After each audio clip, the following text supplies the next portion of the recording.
Hi everyone. Hi everyone.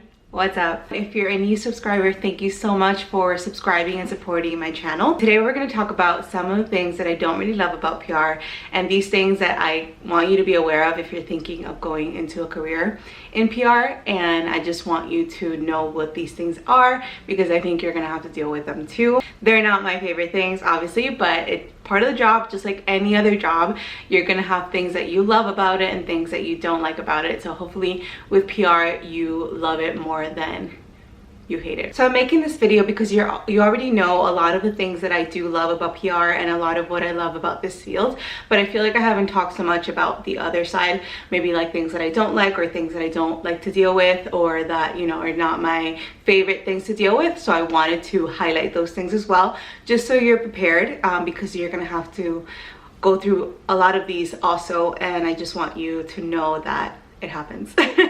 So it's all part of just doing your job. There's good and bad with every job. So the first thing that I don't love about PR is the fact that you, not all the time, but a lot of the time, you have to be always on. And that's, you know, if your client has an event that takes place in the weekend, you're gonna have to assist that event. If you have a journalist that wants to do an interview with your client and they're only free at night, maybe like at 9 p.m. they want to do that interview, it takes an hour, you know, you have to assist with that too. You have to be on the call and just make sure that everything goes smoothly. If you have a journalist who wants to interview your client and that happens to be at 8 p.m., you can't spend time with your family, or you can't, you know, spend time with your friends because you have to assist with that interview. It doesn't always happen, but it will happen some percentage of the time. Just like if you have a journalist who lives on another coast and you have to wake up at 5 a.m. to assist with that interview, or if you have maybe a crisis that takes place on the weekend or that took place at night and you have to all of a sudden write a press release, or write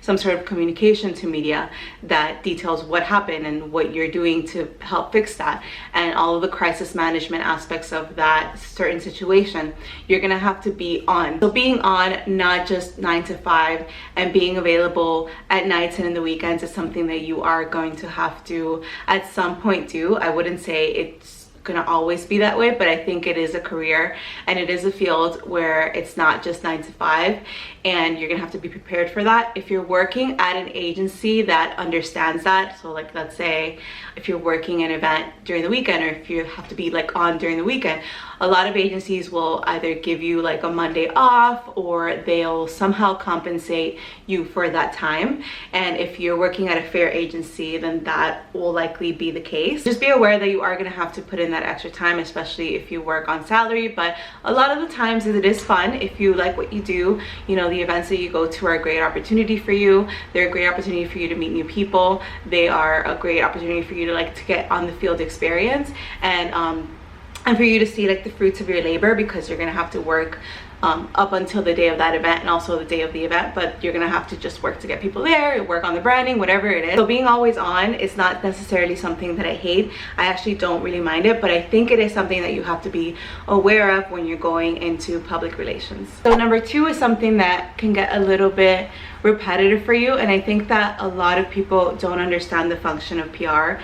So I think that a lot of the times, I mean, when they do understand it, it's great because they get it, but when they don't get it, a lot of times you find yourself trying to validate your work or trying to explain your work, and people like still don't know what it is. For example, I think I've explained to my friends and family what I do so many times, and it's just difficult to sort of pin down, because it's not like I can say I'm an OBGYN or I'm a dentist or whatever, because it's such a dynamic field. Like marketing, PR, and social media, they all kind of get modeled together, and you do work hand in hand with marketing departments and social media. PR does take a different set of skills. In terms of like explaining your job to your family and friends, it's not like as tedious as explaining it to somebody who doesn't see the value of your work, because I think that if you're trying to explain it to somebody who doesn't understand and doesn't see the value of it, then it does get a little bit more tedious, and you do find yourself validating your work a little bit more, unless you don't feel like you need to, and then you don't have to. But I think like in general, you're gonna come across that if you haven't already, explaining to people what you do, and also explaining the value of your work. I think that's something that when you work in PR, you're gonna have to defend a lot, unless you work with people who get it, and the people who get it really get it, so then it's great working with them. So this next thing is something that I really don't like, and that sometimes it does happen, and that is working with people who think that they deserve everything or who think very highly of themselves. And you are gonna have to come across that. Obviously, so much of PR is relationships and building relationships and having those relationships with people, whether they are journalists or influencers or clients. So you're gonna have to deal with those types of personalities too. And I think that for me, it becomes a little bit difficult, especially when you're working with an influencer or a journalist who wants more value than they give. And that's a little bit difficult to navigate, but I think at the end of the day, you just have to remember that that is your job, to get your client coverage or to get them featured or to get them a story. So you have to help and make sure that the experience that they're having that relates to the brand or that relates to the client is as great or as amazing as you can make it. Sometimes you are gonna have to cater to people like that, even if you're not in the mood or if you don't want to or if you don't necessarily love them. Just keep that in mind, that you are gonna have to deal with certain personalities. And something to go in line with that, that is also another point that I wanted to touch on, is that you are gonna have to be the middleman. So if something wrong happens or if you get a story that's not as favorable as you want it to be, that's going to be always pinned down onto you. So your client is going to look at you and they're going to be angry, and the journalist, you're going to have to deal with the journalist and why that story wasn't the way that you thought it should be, or what the negative parts of it. You're gonna have to be sort of the person that fixes everything, even though a lot of times it is not your fault and you really can't control what a journalist posts or what experience they post about, or what bad experience they had that they decided to write about. So that can be a little bit, I mean, for me, I feel like it's not the worst thing, because I think that I'm just used to it. It's part of the job now. For example, I remember a time where I secured a TV opportunity for a client. He was a chef and owner of a restaurant here in Miami, and we went over to the studio. Before the interview actually happened, obviously the day before, I prepped him. I talked to him about what was gonna happen. I gave him like an entire media list that said like the address, what he should wear, all the information was there. He was fully prepped. But the day of the TV interview was like at 6 a.m. so he was supposed to be at the studio at 6 a.m. but somehow he got lost, and he like got there and he was really mad. He blamed it on me, and he told the producer that I hadn't fully prepped him for the interview when I had. And at that time I didn't say anything because we were already in the studio, and I just wanted him to go on TV and do the segment. Later on I did address it, and obviously I addressed it with the producer. Luckily I had worked with a producer in the past, so she understood that that wasn't my fault because we already had a relationship. But at the time he was really upset, and I think like he had a little bit of an ego. He didn't want to admit that maybe he took the wrong turn or whatever it was, so he just blamed it on me and on the agency that I worked for. Later on I addressed it with him, I addressed it with the agency, and we spoke to him about that. So with that said, I just want you to know that you're gonna have to be the middleman and deal with all kinds of personalities. So just make sure that you develop a thick skin for that. And that's actually my next point, is that you're gonna have to have thick skin, because sometimes people can be very rude, and like journalists can actually, like I've had journalists hang up the phone on me when I'm trying to talk to them about a client. I don't blame it on them. They're very busy. They're probably on deadline every day, and they have, you know, breaking news to cover. So I think that when those things happen, you just have to remember not to take it personally, and just maybe the person was really busy, maybe they weren't interested, or maybe the client was just having a bad day, he didn't want to look bad, he or she, or whatever it was. And I think that at that point is when you have to not take it personally, because those things will happen. So you have to develop more of a thick skin for when those things do happen. Mistakes happen.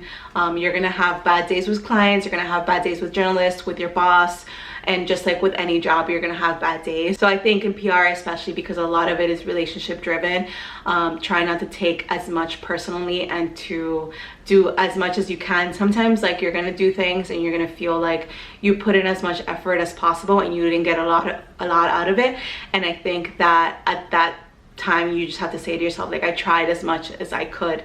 I tried my hardest to get this person coverage or to fix a situation. It just was not fixed. Maybe it's not gonna be fixed today, maybe it's gonna take a while, and that's just, it is what it is. And I think that that's very important, to develop thick skin and just in general not to take too much personally. Also, great thing to do in life as well.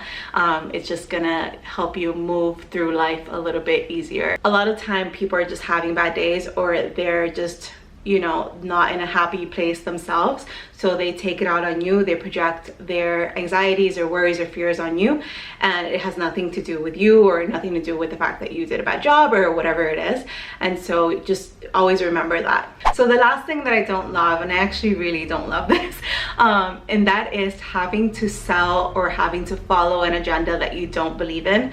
So a lot of the times if you work with agencies, they'll sign a client and maybe you'll be the account executive, so you'll be handling that account. They sign a client and you don't really believe in their product. For example, if you are repping somebody who is like a life coach, but you know that they're not like the best life coach, or that they're not the best person to be doing that job, but you still have to sell them and you still have to work to extract their story and to do your job, representing them and getting them into the press. And if you don't believe in that, it can be a little bit difficult. I think for some people it is easier than for others because they just see it as a job. I think for me it's a little bit more difficult because I like feel like I'm not, you know, being honest or whatever. But I think at the end of the day, it is your job. And if you work with an agency and if you are the account executive for that account, you do, you know, need to do your job. Ultimately at the end of the day is to get them coverage, fix their crisis, you know, do whatever it is that your job calls for. So I think when that happens, just take a step back and say this is not like something personal, because obviously if you're working for somebody else or if you're working at an agency, you have to deal with whatever clients they have. That's why it's really important for you to know which field you want to go into, like if you're doing travel or lifestyle or whatever, and to know their client roster, like the agency's client roster, before you begin working with them, because maybe they work with a bunch of beauty brands that are non-ethical and you don't want to work with them. And so that's important to know as well. Because at some point you're gonna have to handle the account and you're gonna have to be the one that's talking to the journalist about this amazing brand or this amazing person. So you want to make sure that your ideals are in line with that as much as possible, but sometimes they're not going to be, and that's the time that you just kind of do your job. And that's pretty much it. I hope that you enjoyed this video. I hope that it gave you more insight on PR and some of the things that you're gonna have to be prepared for. And thank you for watching. As always, I will see you back here next time.